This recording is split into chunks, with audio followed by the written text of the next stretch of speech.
Assalamualaikum warahmatullahi wabarakatuh. Kita jumpa lagi di podcast Pekan Ngaji 7.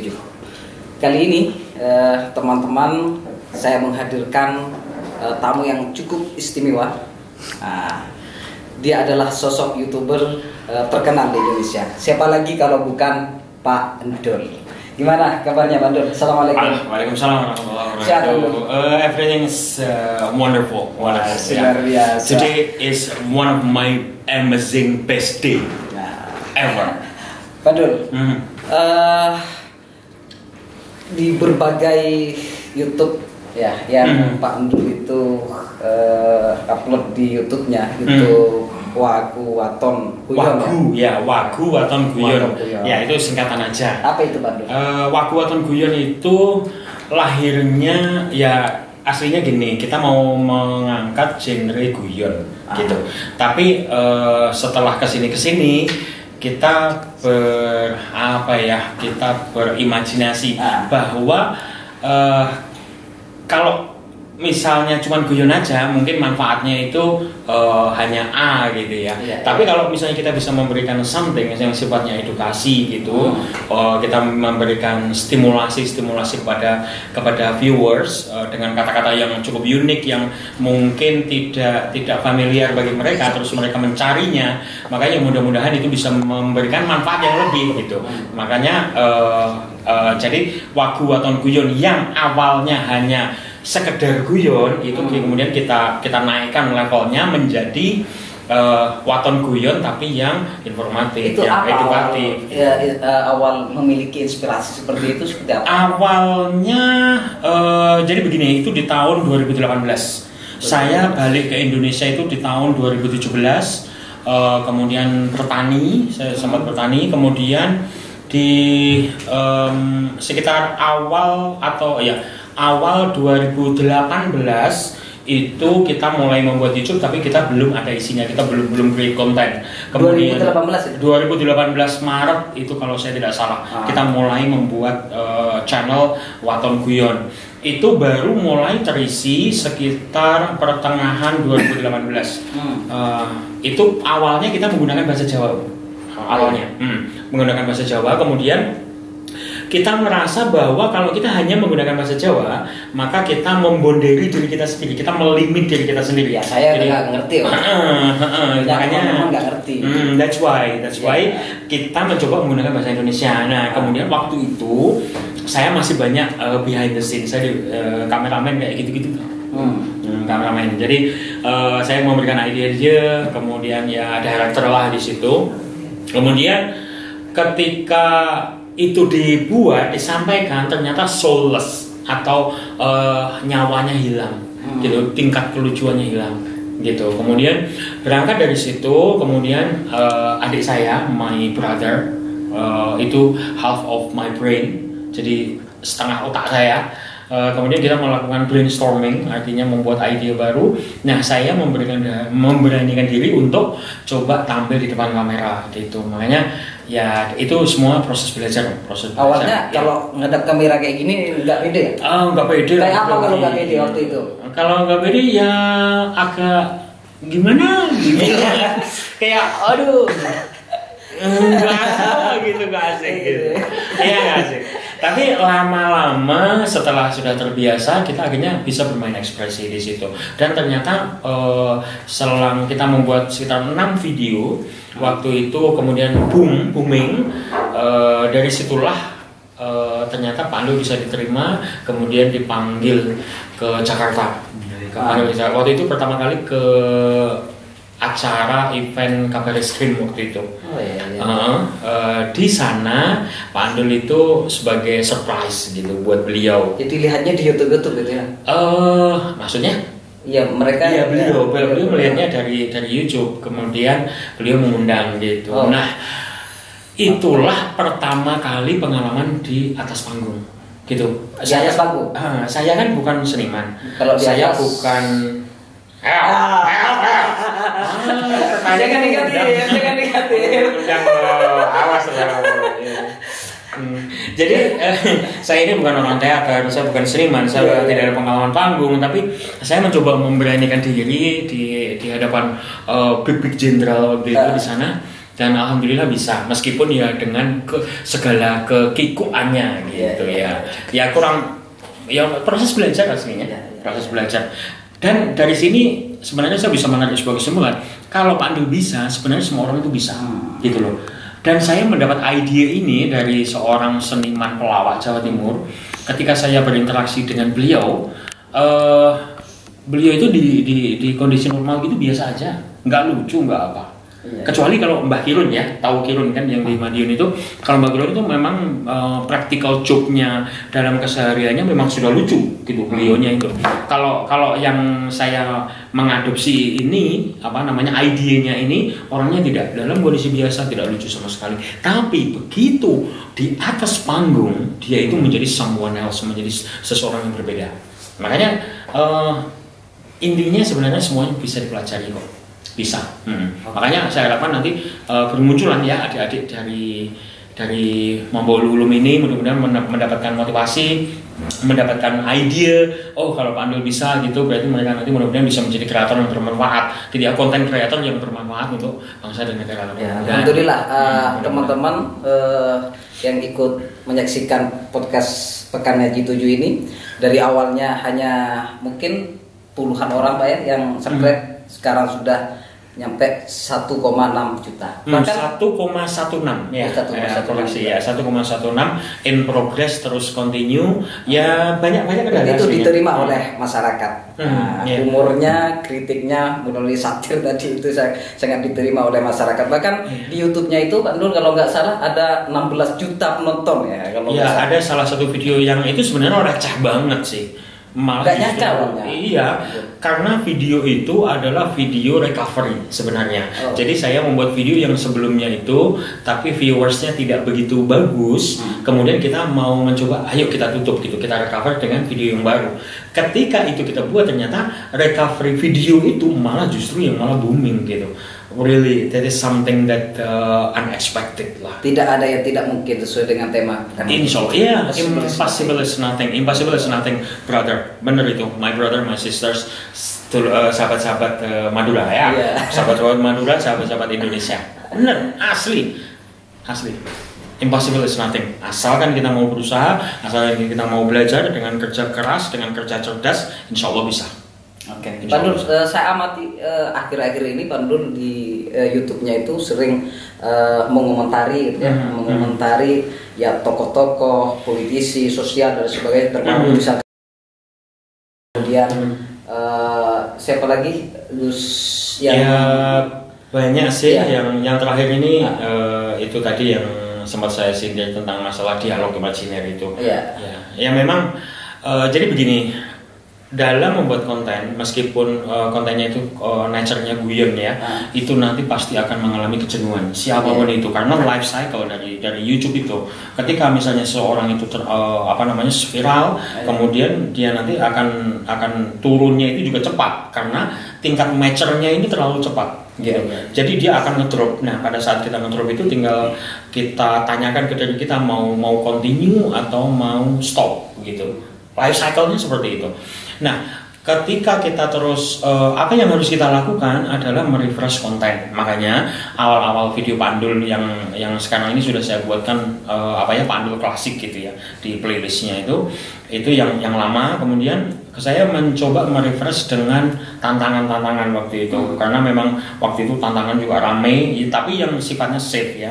Safe artinya dalam arti sudah saya riset dulu ini bahaya atau tidak buat diri saya, kan saya bisa mengukur nih kesehatan saya gitu, ini aman atau tidak. Tapi memang ada kejadian yang menurut saya cukup fatal aslinya, itu ketika saya challenge makan belimbing wuluh. Tahu belimbing wuluh, belimbing yang bulat-bulat itu dari jempol-jempol itu saya kebanyakan ceritanya, sehingga malam itu saya mengalami sakit perut yang sangat-sangat luar biasa.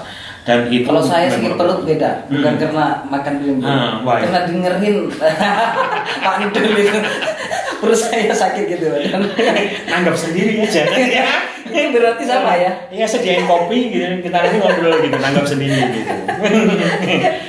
Ya artinya begitu, kita harus merefresh konten gitu. Kemudian setelah saya membuat konten yang sifatnya challenge, tantangan, kemudian kayaknya sudah mulai jenuh nih gitu. Makanya saya mencoba ke hal-hal yang agak sedikit kritik gitu ya, kritis, cukup menyinggung gitu, tapi dalam batasan-batasan polite ya, dalam batasan-batasan di mana tetap aman gitu, tetap aman. Baik secara hukum, secara iya, pasti. Jadi jangan sampai kita dalam mengutarakan ide kita, pendapat kita, pandangan kita, tapi ternyata misalnya malah menyakiti orang lain, yang sangat berlebihan gitu ya, jangan. Berarti yang menjadi catatan, kalau kita mengkritik seseorang, tetap harus ada di koridor-koridor. Iya, harus di koridor-koridor hukum pastinya. Iya, makanya ya benar-benar kita itu harus tahu lah etika digital. Sampai saat ini Pak Ndul kan ada beberapa tokoh-tokoh yang dikritik lah, meskipun secara halus. Ada nggak yang mungkin orang-orangnya yang menghubungi Pak Ndul ataupun dalam tanda kutip mengancam juga dan sebagainya? So far alhamdulillah no, not even one. Ya, tidak ada satupun. Alhamdulillah sampai sekarang. Dan harapan saya juga tidak ada gitu. Karena yang saya coba sampaikan itu adalah pandangan yang sifatnya, artinya saya tidak menghakimi ya, tidak menghakimi seseorang, tapi hanya memberikan pandangan sisi lain gitu loh, different point of view terhadap suatu problem gitu ya, dengan different point of view. Nah, tapi saya memang menyindir gitu, misalnya dengan Buya waktu itu saya ngomong, karena yang saya lihat bahwa percakapan atau konten beliau itu cukup rawan karena ini bisa menginfeksi ya, atau apa sih ya, artinya nanti bisa kalau orang ini salah menerima, maka efeknya malah tidak bagus gitu loh. Sebenarnya lebih ke arah situ sih, karena saya tetap mengutamakan ini batasnya nih, saya tidak boleh offside gitu. Kalaupun offside ya dikit aja lah gitu, jangan sampai over gitu. Karena memang ya kita kan negara hukum, kita harus menghormati hukum, kita harus tunduk pada hukum. Makanya itu kita perlu cerdas dalam berdigital. Tadi Pak tahu batasan kita. Sempat bilang pernah berada di luar negeri. Bisa disebut di negara mana saja dan dalam rangka dalam rangka belajar aslinya. Dalam rangka belajar saya pernah ke Norway, pernah ke Italia, ke Belanda, ke Jepang, itu yang sifatnya belajar. Terus kalau saya dulu bekerja working gitu ya di Timur Tengah, di Gulf saya di Qatar cukup lama, 15 tahun saya di sana beserta keluarga saya di sana. Kemudian saya haji, nggak usah disebut ya. Tapi memilih kembali lagi ke Indonesia. Iya. Faktor apa kira-kira? Itu karena saya pengen ngopeni ibu. Gitu. Jadi ibu saya ini ceritanya sakit karena stroke. Kemudian di situ memang ada adik saya, tapi saya juga pengen artinya saya involve dalam ngopeni ibu gitu ya. Ini perlu diapresiasi teman-teman. Ketika meskipun sudah berjaya mungkin di luar negeri, tapi ketika kondisi orang tuanya sudah dalam kondisi tertentu, tapi Pak Ndul ini datang demi seorang ibu yang saat itu sakit gitu ya. Ini sebagai wujud dari birrul walidain gitu kira-kira. Sebenarnya tawaran itu banyak Mas waktu itu. Ketika saya lagi booming itu, saya tawaran di Jakarta mau dibuatin acara khusus. Bahkan waktu itu karena saya menolak, udah ikut aja nih untuk acara sahur selama 1 bulan. Di itu saya tinggal di Jakarta. Saya bilang no thank you, terima kasih. Karena memang that is not my main goal ya, saya kembali ke Indonesia karena ya saya pengen ngopeni ibu aja, pengen pulang lalu ngopeni ibu, karena ya apa ya sih namanya harta ya, siapa sih yang tidak butuh gitu ya, tapi ibu itu di atas segala-galanya ya. Mau gimana itu apa ya, senjata pertama kita dalam melakukan hal apapun itu doa orang tua itu number one. Dan kita nggak usah takut lah, kita jangan melecehkan Allah dengan kita takut nggak bisa makan lah. Jangan lah. Makanya yakin aja gitu. Amazingly ya, dengan niat pulang seperti itu, ternyata Allah membukakan jalan gitu dengan ya alhamdulillah dengan YouTube. Kemudian ya saya punya usaha di rumah, di samping itu saya juga bertani. Tapi overall itu apa ya, Allah itu menjamin kok. Allah menjamin gitu. Jadi jangan lecehkan Allah dengan takut makan gitu, takut nggak bisa makan. Terakhir ini Pak Dul gitu ya. Siap. Pak Dul itu memiliki slogan yang khas, ahlinya ahli, intinya inti, core of the core. Iya, ini bisa dijelaskan ini kepada pemirsa. Banyak yang tidak tahu ini. Kok beraninya mengatakan intinya ahlinya ahli, intinya inti, core of the core. Jadi gini, ya karena saya memang ahlinya ahli. Saya ahli dalam hal segalanya, nyapu aja saya ahli gitu. Tapi yang saya sapu itu debu nuklir gitu. Levelnya beda ya. Beda ya, kelas tinggi. Iya gitu. Saya sudah terbiasa lah. Kalau debu nggak bisa. Apa? Kalau hanya debu biasanya debu itu ya terlalu inilah gitu ya. Jadi ya harus disesuaikan dengan keahlian saya lah. Saya sudah terbiasa Mas terkena radiasi, paparan, molekul, ion dan elektron of ozone. Makanya saya ganteng. Ya, ini karena paparan itu gitu. Makanya kalau saya sebenarnya ketika saya di bumi ini, saya harus menurunkan kapasitas CPU saya gitu. Jadi supaya CPU saya itu agak down supaya bisa diterima gitu. Karena tadi tuh saya takut loh ngisi acara tadi itu. Nah, kalau adik-adik itu kena radiasi terus nanti kesurupan, kan bahaya kan? Iya. Kesurupan. Tadi bisa mengobati? Oh bisa. Wah, ahlinya ahli ya. Iya tadi saya tadi lupa loh, nggak ngomong gitu. Harusnya pejamkan mata, baca astagfirullah, itu harusnya. Lupa tadi saya. Tapi alhamdulillah tadi masya Allah luar biasa. Jadi kembali ke laptopnya. Kata ahlinya ahli itu muncul kayak sebenarnya joke waktu itu, joke kita buat, saya ini ahli Mas gitu. Misalnya kalau misalnya kita flashback ke video awal Pandul yang berjudul Mantun Suket, nah itu loh mencari rumput, membersihkan rumput sawah gitu ya. Nah itu saya memberikan tips and tricks gitu, bagaimana caranya dengan berbagai istilahnya itu teknologi gitu, yang sebenarnya itu adalah apa sih namanya fiction ya, fiction, karena saya suka dengan science fiction memang saya suka. Kemudian dari situ muncullah kata ahli. Saya ini ahli Mas gitu. Terus yang kedua itu saya ini sudah ahli Mas, ahli ya anggap aja ahlinya ahli. Nah itu anggap aja sebagai ahlinya ahli waktu itu. Karena ketika itu muncul kata ahlinya ahli sudah fix, sudah pakem. Kemudian on the next one to videos gitu, saya mendapatkan ide dari tim juga, itu nyeletuk gitu ketika kita lagi ngobrol, ahlinya ahli gitu. Kemudian dia bilang, intinya inti. Nah muncullah kata di situ, intinya inti itu dari tim. Dari tim kata intinya inti. Nah dari situ ini kayaknya akan lebih funky gitu ya, lebih catchy gitu kalau kita kasih ke Inggrisan gitu.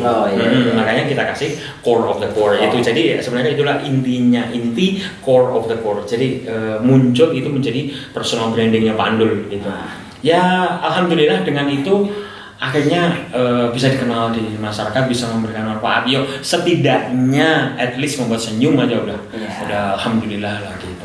Tapi ketika memiliki slogan intinya apa, ahlinya ahli, intinya inti, core, berarti kan Pak Abdul ini harus siap dong ketika ada orang yang ingin menanyakan apapun itu, harus menunjukkan bahwa memang ahlinya ahli. Iya.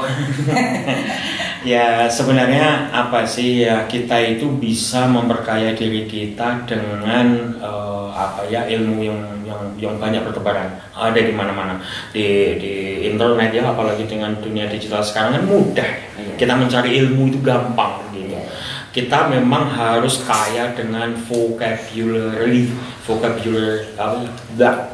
itu loh ya, apa vocab lah gitu. Vocab nanti salah takutnya. Vocabulary atau kosakata gitu. Kalau salah ngomong itu bahaya. Makanya ini loh guys, vocab ya, jangan salah. Vocab. Takutnya salah, ini kalau salah, waduh saya kena somasi nanti. Saya diisolasi kan, saya dilakban. Jadi intinya begitu, kita bisa memperkaya diri kita dengan ilmu yang bertebaran ada di mana-mana, karena ilmu itu bisa datang dari siapa saja. Tinggal kita lihat gitu. Ketika masalah, contohnya kayak misalnya masalah agama, ya memang kita harus melihat dari siapa kita mengambil ilmu. Tapi kalau masalah umum, nasihat umum, itu kita lihat isi kata-katanya bukan dari orangnya. Oke. That's right. Siap. Betul ya. Closing pesan dan kesan terkait pekan ngaji. Oh iya, pekan ngaji ya, pekan ngaji ini. Pekan ngaji 7 sekarang. Ya, pekan ngaji 7. Subhanallah. Jadi ceritanya ketika kita mendapatkan informasi diundang gitu, saya sebenarnya merasa down rasanya. Downnya itu apakah saya bisa gitu? Karena jujur ya, saya ini kan bukan orang panggung. Terus ya memang sih saya sudah sering sekali mengisi seminar gitu dengan ya proses belajar saya gitu. Nah ketika di pesantren saya kan nature-nya itu kan saya harus menyesuaikan gitu ya. Tapi saya muslim. Wallahi saya muslim. Anak haji. Ya syekh, anak syekh. Anak ahlinya ahli. Syekh Ndul. Oh iya ya. Syekh no hair. Syekh no hair. Bagus itu. Iya. Ke Arab-Araban. Oh iya. So, Syekh no hair. No hair. Ya, Syekh no hair. Kayaknya bagus ya. Kayaknya itu bisa menjadi nama saya. Punya nama baru setelah datang dari bata-bata. Syekh no hair. Syekh Plontos. Jadi enaknya nanti saya panggil apa nih Bang Dul? Suka-suka kau aja lah.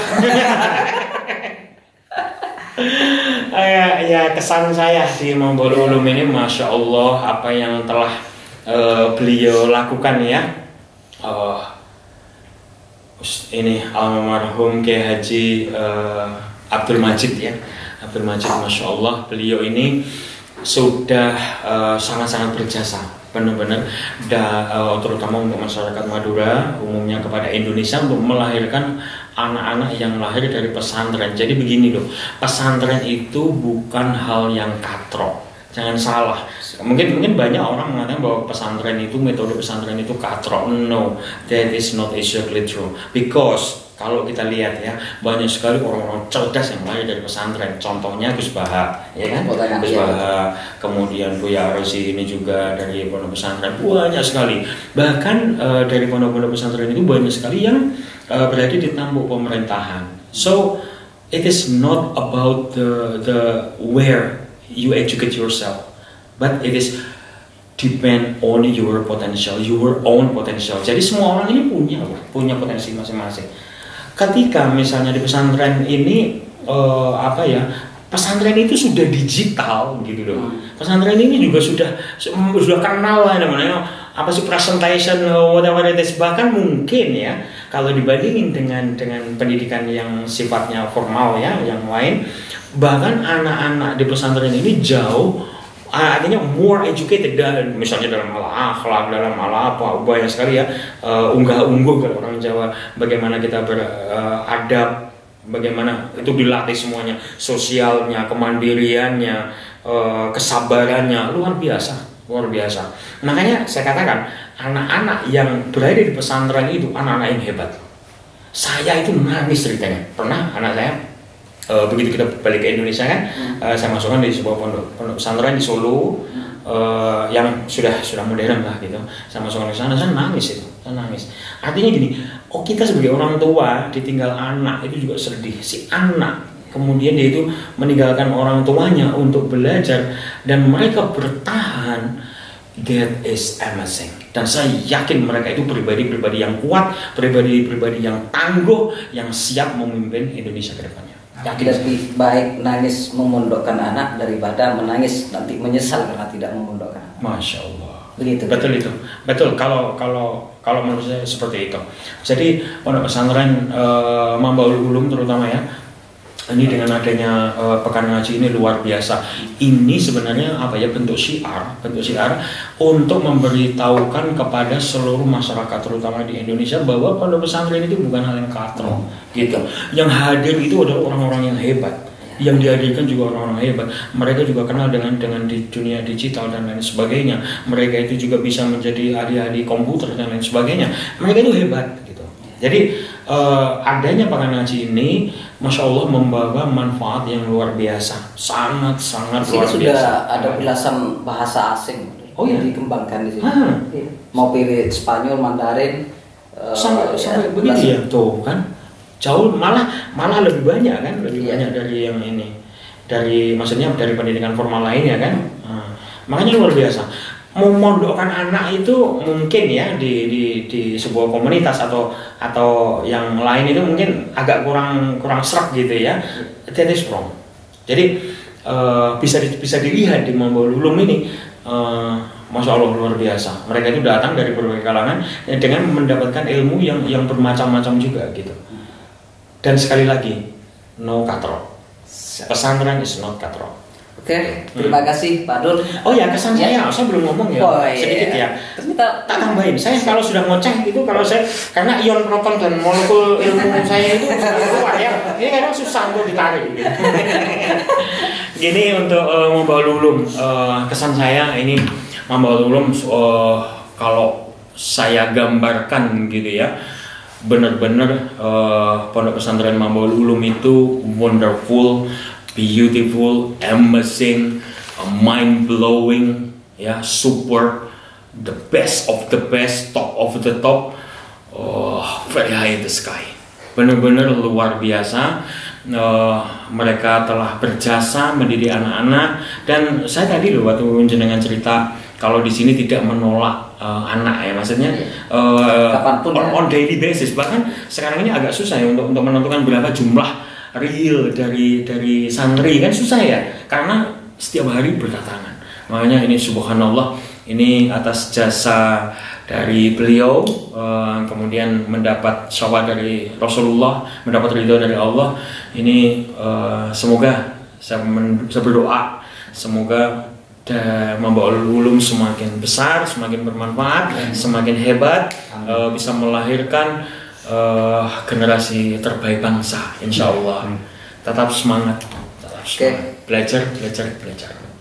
Terima kasih teman-teman yang telah menyaksikan podcast Pekan Ngaji 7 ini, dan terutama yang sudah menyaksikan Pak Dul. Oke, bagi teman-teman jika memiliki solusi yang tidak teratasi, sulit, rumit, dan lain sebagainya, datanglah ke ahlinya ahli, intinya ahli, intinya inti, ya, call of the court, Pak Dul. Terima kasih. Atau datang ke pesantrennya pesantren Mambaul Ulum Bata-Bata. Mantap. Terima kasih. Assalamualaikum warahmatullahi wabarakatuh. Waalaikumsalam warahmatullahi wabarakatuh. Sukses.